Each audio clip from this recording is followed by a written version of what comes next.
Hola, ¿qué tal? Excelente día tengan todos. Muchas gracias por seguirnos acompañando en este ciclo de presentaciones editoriales en el marco de esta Feria Internacional del Libro de Guadalajara. Y en coordinación con la Red al Texto de Editoriales Universitarias y Académicas de México, la Universidad de Guanajuato les da la más cordial bienvenida y les agradece el que nos sigan acompañando en sintonía por los distintos medios virtuales. El día de hoy nos reúne una presentación editorial propia del programa editorial universitario de la Universidad de Guanajuato. Se trata de una novedad que vio a la luz recientemente y que trata los temas de la lectura y la escritura desde una perspectiva multidisciplinaria.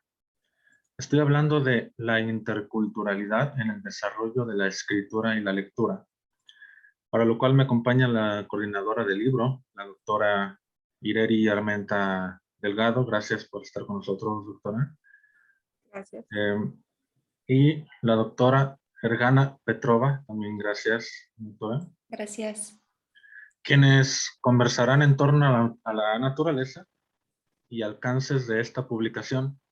Pero antes de ceder sus palabras, me permito hacer lectura de breves semblanzas de nuestras presentadoras.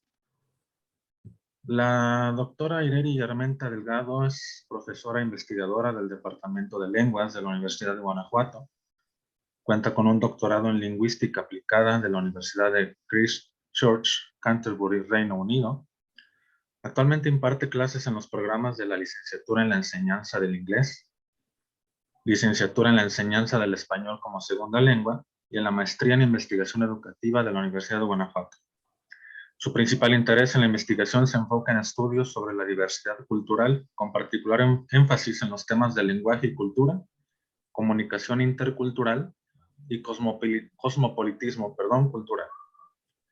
Ha realizado varios proyectos de investigación en colaboración con universidades extranjeras, incluyendo la Universidad de Estambul, Turquía, Universidad de Busan, Corea del Sur, la Academia de Ciencias de Bulgaria, Universidad de Leeds, Reino Unido, Universidad de Christ Church, Canterbury, Reino Unido, entre muchas otras. Por su parte, la doctora Ergana Neicheva Petrova es doctora en Filosofía por la Universidad de Guanajuato, graduada como ingeniera en gestión industrial por la Universidad Técnica de Sofía, Bulgaria, con especialidad en mercadotecnia y relaciones internacionales o económicas. Posee un diploma de enseñanza del idioma inglés (ESELT) por la Universidad de Cambridge. Es licenciada en la enseñanza del inglés y obtuvo su maestría en filosofía por la Universidad de Guanajuato. Actualmente es profesora investigadora de medio tiempo en el Departamento de Filosofía de la Universidad de Guanajuato y miembro del Sistema Nacional de Investigadores del CONACYT. Es autora de los libros La contienda de la educación, ensayo para una teoría crítica de la educación, y de su extensión, La contienda de la educación número 2, Educación estética para la emancipación, una fantasía exacta, ambos editados por la Universidad de Guanajuato, este último en coedición con Fides Ediciones, además de muchas otras autorías y coautorías en publicaciones en el ámbito de la filosofía y la educación, editados por la misma Universidad de Guanajuato, otras universidades como la Universidad de Valencia, y en coedición con reconocidas editoriales como Ítaca y EON. Sin más preámbulo, por favor, doctoras, cuéntenos sobre este libro, La interculturalidad en el desarrollo de la escritura y la lectura, por favor. Muchas gracias, Edgar. Bueno, en primer lugar, me permito agradecer a los organizadores de la Feria Internacional del Libro de Guadalajara el espacio y la oportunidad para dar a conocer este trabajo. Asimismo, quisiera agradecer el apoyo de la Universidad de Guanajuato para lograr este proyecto. También queremos extender nuestros agradecimientos a la editorial Fides Ediciones por su labor en la edición del libro, y a la coordinación de la colección Pensamiento y Ciencias Sociales Academia, quienes nos acompañaron en todo el proceso para la publicación de esta obra. Entonces, la presente publicación, que lleva por título La interculturalidad en el desarrollo de la escritura y la lectura, es el primer producto editorial de la subsede Guanajuato de la Cátedra UNESCO para el mejoramiento de la calidad y equidad de la educación en América Latina, fundamentada en la lectura y la escritura. Entonces, este proyecto forma parte de los proyectos académicos precisamente de la subsede que actualmente desarrolla tanto al interior de nuestra universidad como en otros espacios educativos. Tareas que la Universidad de Guanajuato lleva a cabo a través de proyectos educativos y culturales que conservan tanto el eje rector que es la lectura, la escritura, pero adicionalmente la interculturalidad. Y aquí es en donde quisiera resaltar este último elemento de la interculturalidad, que se concibe desde dos perspectivas, a la que tradicionalmente se hace referencia en el prefijo inter de entre culturas, disciplina que pone énfasis en el diálogo, la mediación y negociación entre culturas, negociación sobre las diferentes maneras de ver el mundo, diferentes maneras de actuar y de pensar. Una disciplina cuya meta es alejarse de ideologías y discursos que más que inclusión y diálogo llevan a la imposición, segregación o exclusión de las culturas y de la gente. Y por otro lado, la interculturalidad se concibe también como un proceso de mediación, o sea, de interrelación, interacción de los individuos con lo que leen, lo que escriben y lo que les rodea, el entorno social, económico, político o cultural. Factores todos que indudablemente se ven reflejados en el discurso. Como hemos intentado plasmar en este libro, dicho proceso de negociación se concibe como un proceso que se da a través de la reflexión crítica entre lo que se lee, lo que se escribe y entre lo que se lee y se escribe y al revés. Como tal, la interacción entre lo que se lee, o sea, entre el lector y el texto, como intercambio con el texto, lo que discute el actor, su interpretación, lo que plasma, lo que quiere que yo vea, y luego lo que yo veo y hago con el texto. Todas estas son muestras de interacción, de interrelación y mediación. Y lo mismo aplica al proceso de escritura. Desde esta perspectiva, pues, el papel activo y de reflexión crítica del individuo adquieren importancia. Y esta publicación integra, pues, todos estos elementos. Dijimos la lectura, la escritura, pero adicionalmente la interculturalidad. Y esta publicación está integrada por 4 trabajos cuyos autores despliegan sus actividades en el campo de docencia y la investigación, principalmente en la Universidad de Guanajuato. Y es así que en esta edición se incluyen los trabajos del maestro Antonio García, el doctor John Swadley, la doctora Amanda Wilson y su servidor, que también contribuyó con un capítulo. Entonces, pues esto es en sí lo que vamos a presentar, vamos a discutir el día de hoy. Muchas gracias, Ireri, por esa invitación, sobre todo de estar aquí presente para presentar ese libro, hablar sobre ese libro. Y sobre todo te quiero agradecer muchísimo la invitación, puesto que eso me forzó darle una lectura muy detallada al libro y me ha resultado fascinante, debo confesarlo. Me gustaría, sabes, ahorita que estabas comentando sobre lo intercultural, me gustaría invertir un poquito el orden y esa imposición en la negociación de la que tú estabas comentando. Me gustaría invertir en orden de la presentación y quizá empezar por el último capítulo del texto que en primera vista puede resultar bastante paradójico, ¿no? ¿Qué tiene que ver un estudio museológico en un texto, ¿no? Que habla sobre la escritura y la lectura? No obstante, me ha parecido maravillosa esa labor de reflexión y recuperación que hace el doctor John Swadley de los archivos y los documentos que recupera desde la época del virreinato.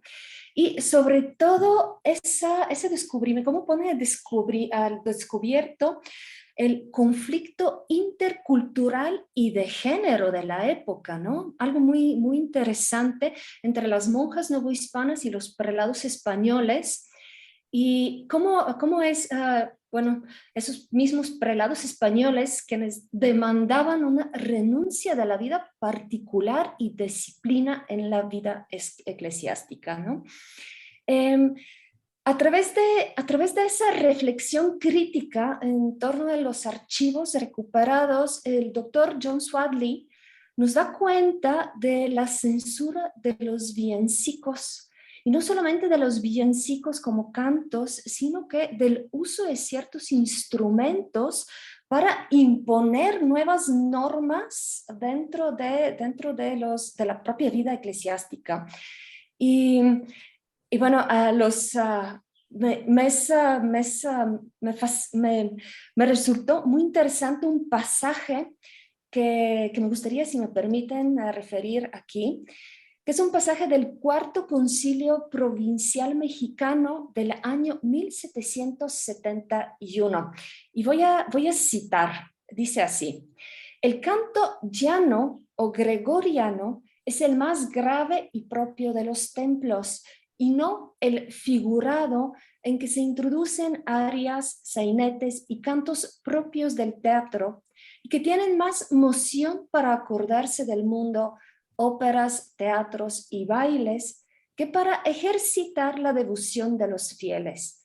Y habiéndose introducido en los conventos de religiosas el uso de canto figurado, y olvidándose enteramente el gregoriano que deben aprender todas las religiosas, y no descargar en las cantoras, pues en todas reside la obligación de saber los tonos de los salmos, cantar las misas y oficio divino.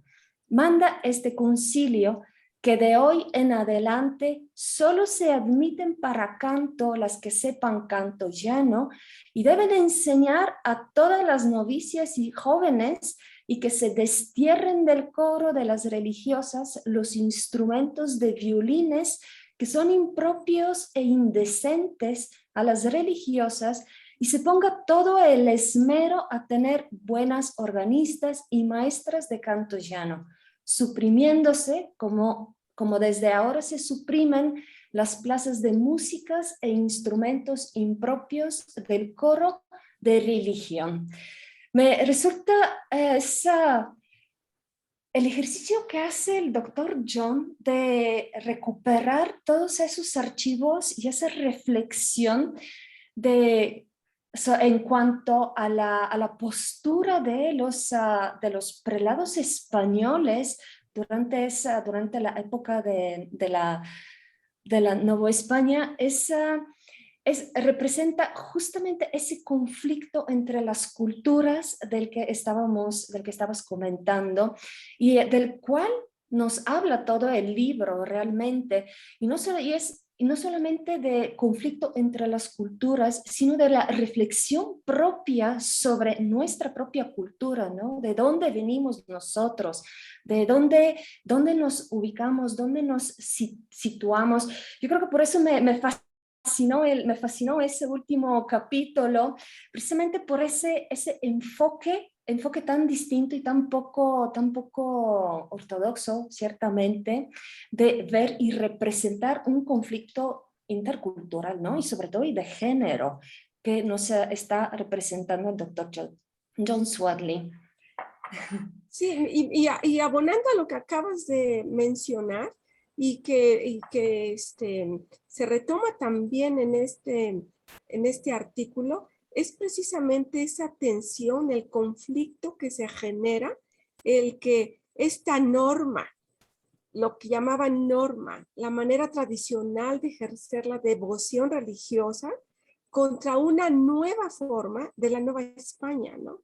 Este es un claro ejemplo de una imposición en un contexto diferente.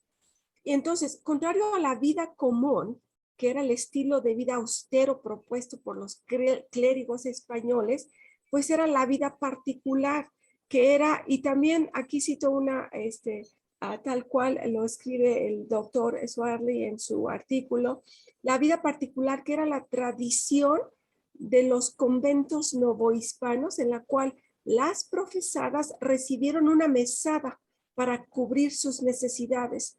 Vamos, una nueva práctica que de acuerdo a lo tradicional eran corruptas, ¿no? Y que fueron juzgadas como un problema y no como una novedad. Entonces, esto ya es un claro ejemplo, como bien mencionas, de esta falta de negociación, de apertura hacia algo nuevo. Y que hoy en día, cuando pensamos a modo de analogía, algo que cómo se representaba y que, como bien mencionas, el doctor Swartley logra rescatar de estos textos antiguos, pues como una práctica, ¿verdad? Que algo novedoso resulta a convertirse en un problema que crea pues toda esta tensión, todo ese conflicto. Y que hoy en día pues podemos verlo replicado de muchas maneras y que es una de las razones, y de muchas maneras me refiero a pues en los contextos económico, político, cultural del mundo, ¿verdad? Y que hoy en día pues como meta objetivo que tiene la interculturalidad, pues es precisamente alejarnos de eso. Y por el contrario, tener una visión de apertura hacia las nuevas prácticas, hacia lo nuevo, hacia lo diferente. Pero bueno, claramente ese es uno de los retos que la sociedad tiene hoy en día y que este ejercicio de verdad que transporta a esos tiempos de la Nueva España, de la colonia, pues de verdad que motiva la reflexión y a analizar pues nuestro presente también, ¿verdad? Entonces, sí, estoy totalmente de acuerdo. Este es un ejercicio de reflexión crítica de lo que un individuo puede hacer con estos textos, ¿no? Cuestionar estas filosofías, esas ideologías que, como digo, hoy en día pues se encuentran mucho eco, mucha réplica en muchos de los eventos sociales, económicos, políticos, culturales de nuestra era.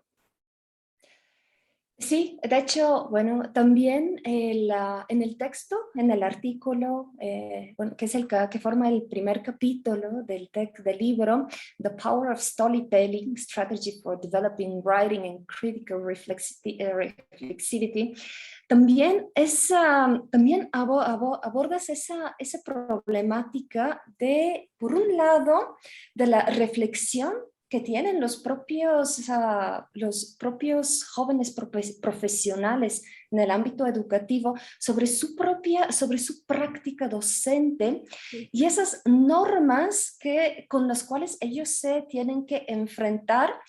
Es un artículo maravilloso y lo que me hizo pensar es esa narrativa usada como una estrategia, no solamente para un ejercicio autorreflexivo sobre su propia práctica, sino que además cuestionando las prácticas institucionales, ¿no?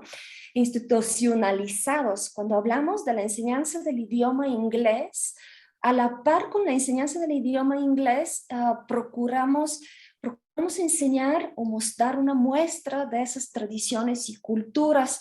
Ese es, por un lado, eso es la inmersión dentro del lenguaje, pero por otro lado, los propios jóvenes profesionales que participan en ese muy interesante estudio se cuestionan, bueno, sí, ¿qué es lo que debo de enseñarles? ¿Qué es lo que debo de enseñarles? ¿Cómo festejar el Halloween o cómo festejar el Día de los Muertos, ¿no? The Day of the Dead. Entonces, y ahí en ese choque quizá de tradiciones es donde se ubican los propios jóvenes profesionales. Entonces, y aquí cuando estaba leyendo, me surgió la pregunta, bueno, ¿para qué aprendemos nuevos idiomas? Aprendemos los idiomas para dar voz y expresión de nuestra propia cultura o adoptar normas culturales que no son propios de nosotros. Sí, no, totalmente de acuerdo. Y eso es precisamente lo que cuestionan los participantes en este proyecto de investigación.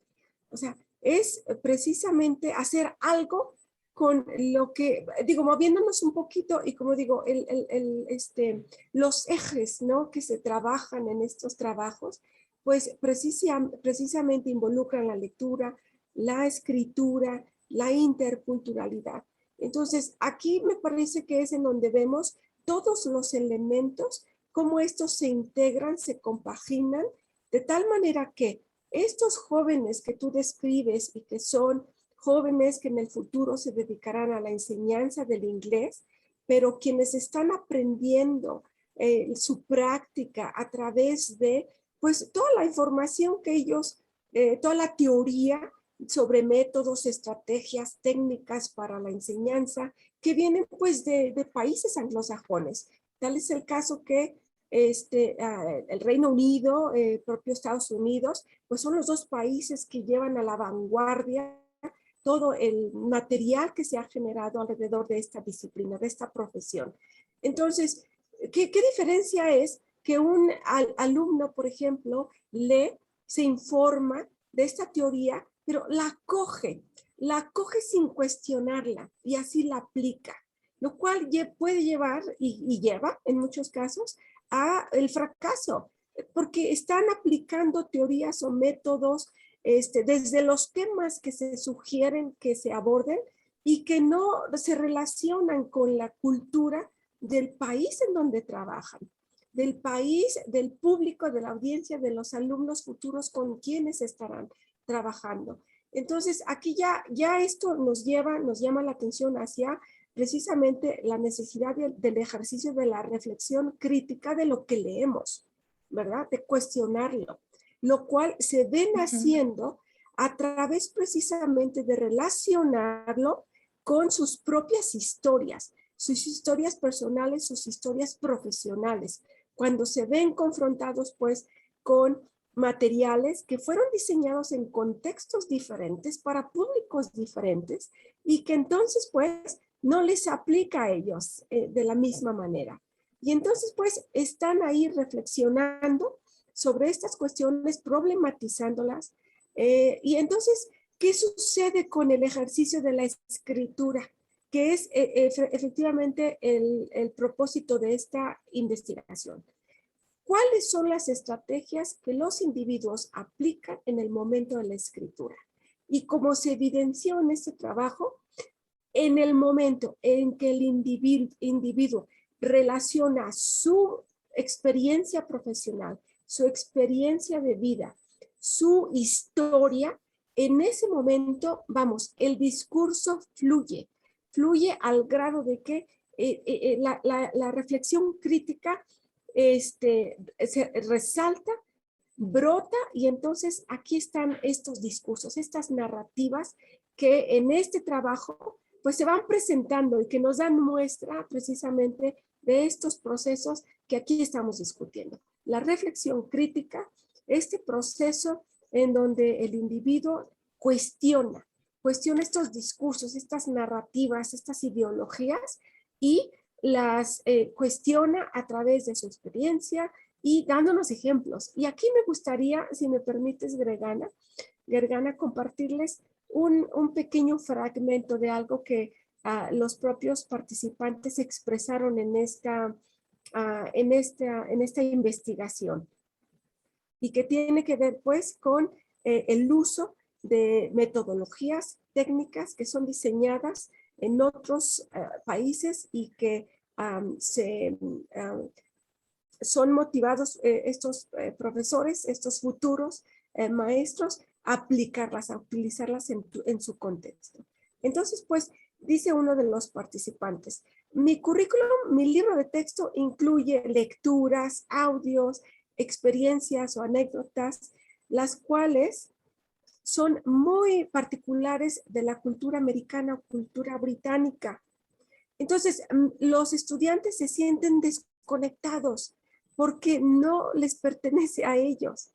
El creador, dice el diseñador de este libro de texto, el que utiliza el joven en su clase, dice, no toma en consideración a los aprendientes, los estudiantes de esta cultura, especialmente la cultura de América Latina, ¿no? Entonces, este es uno de las narrativas que expresaron estos participantes en esta investigación al cuestionar estos materiales diseñados en otros contextos. Otro participante menciona aquí que esta metodología dice para utilizar en el salón de clases que es English only o solamente inglés. Dice, pero más apropiadamente sería como que USA o América, USA only, ¿no? Dice, esta metodología promueve un imperialismo americano. Dice, todas las actividades que tengo que utilizar en el salón de clases son acerca de los americanos, lo que hacen los americanos. Dice, algunos estudiantes me han preguntado, oiga maestra, ¿cómo se dice mi nombre en inglés? Y le he explicado al alumno que su nombre es el mismo aquí en China. Solamente para hacerles conscientes de que su nombre, aunque se pronuncie de manera diferente por el alfabeto y la pronunciación de estos diferentes idiomas, ¿verdad? Dice, puede ser difícil para los para las personas pronunciar, pero su nombre, pues, es el mismo, ¿verdad?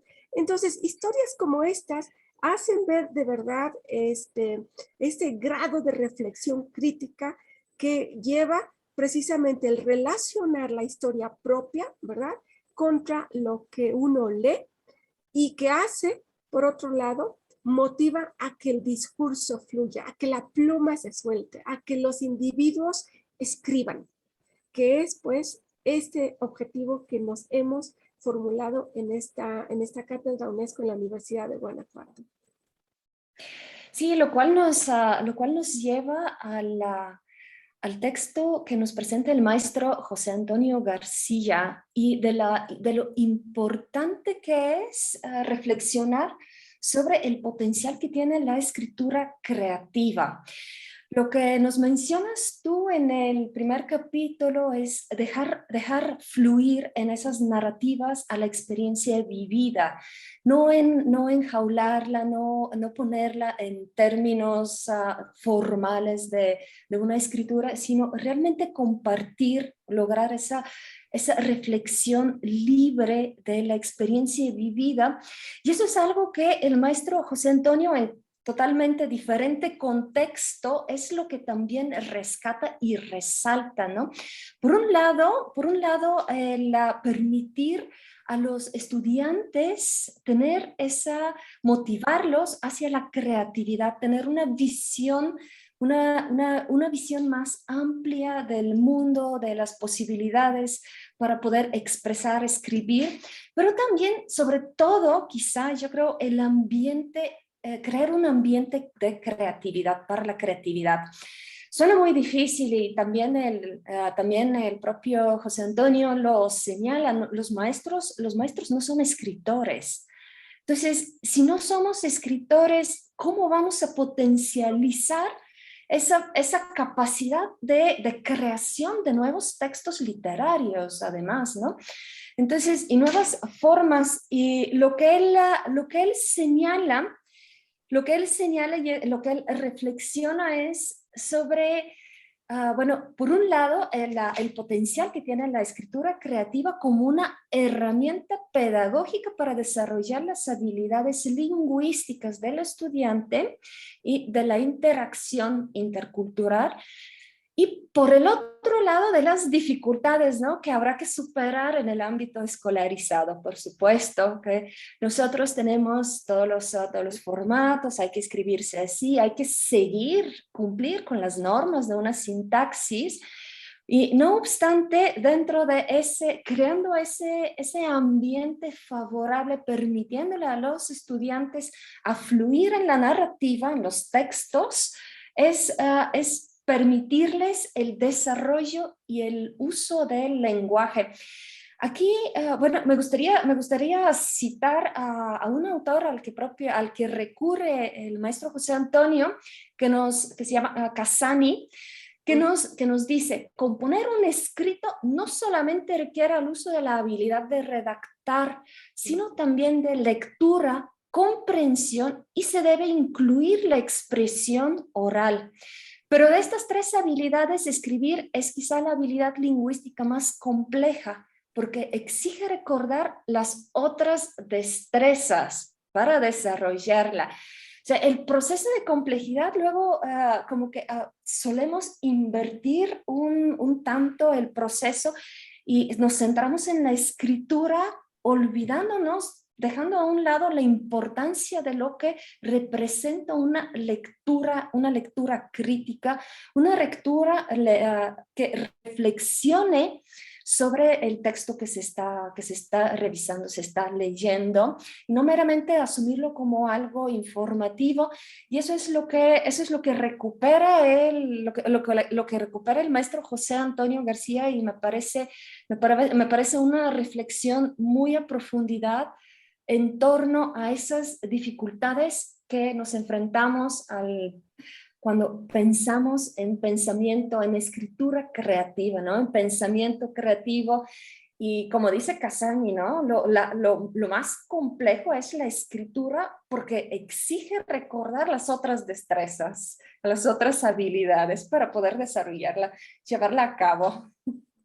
Creo que ese es el gran reto de precisamente moverse de, pues digamos, en este continuo, ¿verdad? En donde en un extremo tenemos, pues sí, un sistema que es efectivamente compuesto de normas y reglas gramaticales, estructurales y demás. Y por otro lado, pues también está esta otra parte que se debe de motivar, ¿verdad? Y que es precisamente la escritura creativa, pero en donde recae efectivamente pues la responsabilidad por un lado del propio maestro, ¿verdad? De permitir que ese discurso fluya, que la creatividad del individuo de querer expresar lo que quiere expresar, como quiera expresarlo, pues precisamente permitirlo, vamos, porque, y me parece a mí que este es otro de los elementos que también el propio, el maestro García resalta, y que es la importancia de alejarnos de estas visiones del lenguaje como algo estático, algo que es fijo, algo que es objetivo. Y por otro lado, más bien reconocer que el discurso, el lenguaje, pues es subjetivo, ¿verdad? Y es fluido. Y que debe ser también, debemos de aceptar que puede modificarse, puede ser manipulado por los individuos. Entonces, me parece que aquí nos habla pues de un cambio de paradigma también en esa visión que los profesores a veces adoptan de que así se escribe, si no escribes así está mal, y entonces vienen estas retroalimentaciones, ¿no? Que más que motivar la escritura, la frustran. Y no me digan si el profesor sale hasta con pluma roja, ¿no? Y a tachar, ándale, lo que está mal. Y luego a la puntuación y que si la conjugación, que si la S, que si era con S o con Z, que no, bueno, entonces, pero como digo, son de los grandes dilemas y en donde de verdad el profesor, pues por un lado tiene que ser suficientemente flexible para dejar que emerja esta creatividad, que el discurso de los individuos se desarrolle y fluya, y por otro lado también pues acogernos a esas normas, esas reglas estructurales que efectivamente pues son las que dan coherencia a un texto, ¿verdad? Entonces, Claro. un texto también que invita mucho a la reflexión y que indudablemente pues nos está invitando a un cambio hacia de esas visiones que podamos tener los educadores acerca de la escritura, ¿verdad? Sí. Doctoras, muchísimas gracias. Sin duda nos han ofrecido un panorama muy enriquecedor de este libro y sobre todo para despertar el interés en nuestro auditorio. En este momento es que lamentamos el hecho de todavía mantenernos a la distancia, ¿no? Y no poder contar con un público que pueda hacerles preguntas o comentarios y continuar con la conversación. Pero si me permiten a mí hacer una intervención rápida, un comentario. definitivamente la escritura y la lectura son dos de las actividades más importantes del ser humano, ¿no? No solamente desde el punto de vista académico o de que las buenas prácticas de ambas sean reflejo de más o menos preparación académica, de hecho, sino que son un par de medios de supervivencia, ni más ni menos, ¿no? Que quizás históricamente no han tenido ese abordaje, pero que pueden asemejarse en importancia a la casa con Z, obviamente, o a la agricultura. ¿Estoy en lo correcto o mi idea se fue bastante lejos? Pero definitivamente son temas abordados en el libro, ¿no?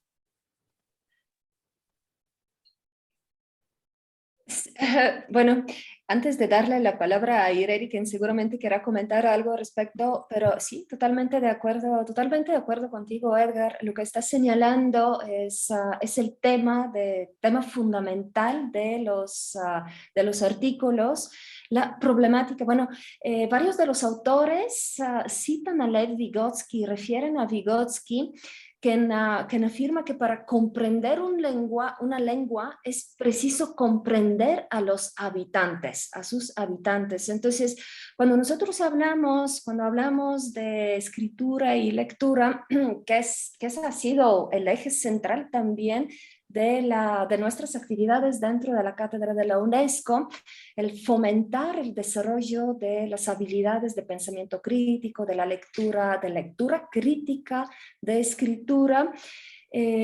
Siempre nosotros tenemos presente ese concepto de interculturalidad del que estaba hablando la doctora Ireri.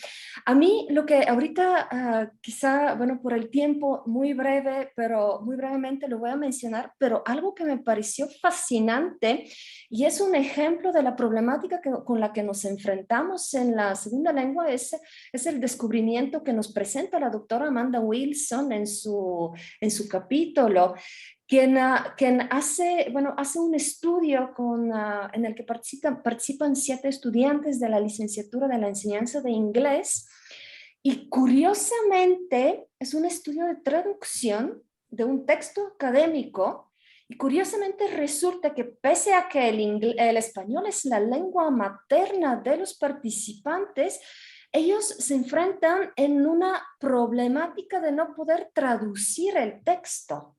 Es decir, carecen de un lenguaje que les permita expresar las ideas plasmadas en un texto académico del inglés al español. Y eso, por supuesto, porque los estudiantes, bueno, han pasado su carrera académica inmersos en el inglés, en el idioma inglés. Todas sus lecturas académicas han sido en inglés, lo cual conlleva a esa deficiencia en la lengua materna, ¿no? Para poder traducirlo. Y bueno, a partir de ahí es un ejercicio maravilloso que nos expone la doctora Amanda Wilson con una reflexión muy a profundidad sobre la forma de abordar y tratar esos problemas y esas dificultades, ¿no? De traducir de una lengua a otra lengua. Lo vamos a dejar, eso sí, como sorpresa ahora para los lectores, para no estar contando toda la historia, dejámoslo hasta el final.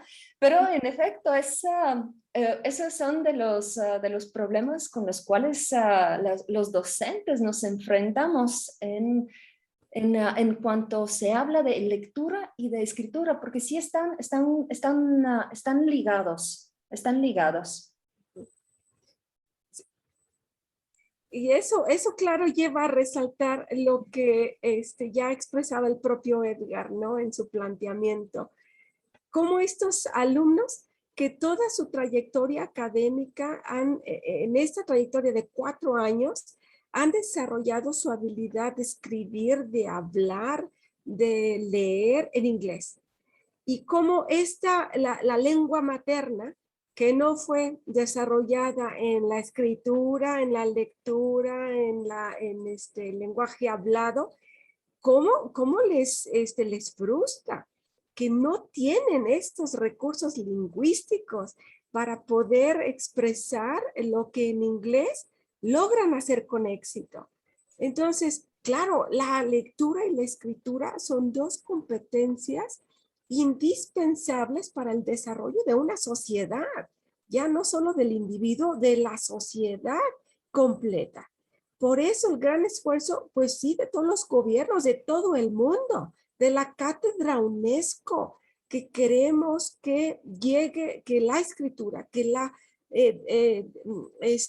lectura se desarrolle, porque en ese desarrollo de cada uno de esas habilidades en cada uno de los individuos será el desarrollo de la sociedad en que viven.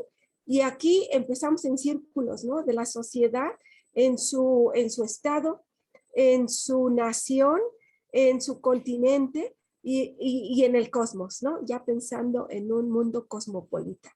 Entonces, indudablemente, son dos competencias que tienen que forman la base, sí, de la formación de un individuo y de la sociedad en su totalidad. Definitivamente, doctoras, y esa palabra es muy importante, ¿no? La palabra desarrollo, que por medio de la lectura y de la escritura, como bien ustedes lo han comentado, pues va muy ligado pues las buenas prácticas lectoras o de escritura a ese desarrollo social que tanto nos hace falta, ¿no? Justamente como sociedad. Pues lamentablemente el tiempo se nos ha terminado. Es así que no me resta más que agradecer su participación en esta interesantísima presentación, doctoras, insisto. Ojalá que tuviéramos a un público presente. Yo creo que ustedes también lo anhelan, volver a esas presentaciones, ¿no? Donde pues el público hacía uso de la palabra y podrían externarle ustedes esas dudas o comentarios. Lamentablemente seguimos en estas modalidades, así que pues muchísimas gracias, doctora Gergana y doctora Ireri.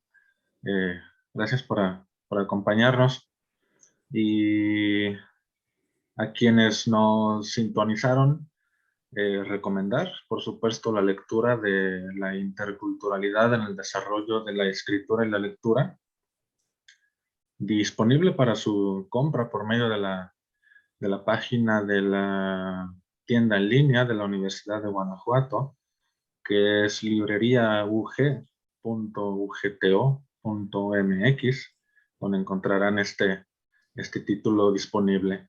A nombre de la Universidad de Guanajuato y de su programa editorial, muchísimas gracias.